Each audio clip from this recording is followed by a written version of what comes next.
नमस्कार शेतकरी मित्रांनो, स्वागत आहे तुमचं आपल्या कृषी कन्या यूट्यूब चॅनलवर। बघा शेतकरी मित्रांनो, आजचे हरभरा बाजारभाव लाईव्ह व्हिडिओच्या माध्यमातून आपण बघणार आहोत। तत्पूर्वी आपण चॅनलवर नवीन असाल तर चॅनलला सबस्क्राईब करा, व्हिडिओ लाईक करा आणि शेअर करा, त्यामुळे तुम्हाला नवीन व्हिडिओचे अपडेट लगेच बघायला मिळतील। चला तर व्हिडिओला सुरुवात करूया। बघा शेतकरी मित्रांनो, कृषी उत्पन्न बाजार समिती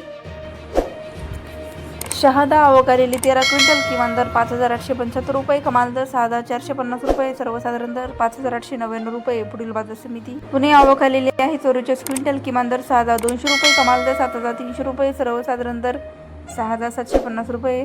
पुढील बाजार समिती बार्शी आवक आलेली आहे 103 क्विंटल, किमान दर 5000 रुपये, कमाल दर 6000 रुपये, सर्वसाधारण दर 6000 रुपये। पुढील बाजार समिती बार्शी वैराग आवक आलेली 4 क्विंटल, किमान दर 6126 रुपये, कमाल दर 6126 रुपये, सर्वसाधारण दर 6126 रुपये। पुढील बाजार समिती माजलगाव जिल्हा बीड आवक आलेली आहे 51 क्विंटल, किमान दर 5891 रुपये, कमाल दर 6000 रुपये, सर्वसाधारण दर 5000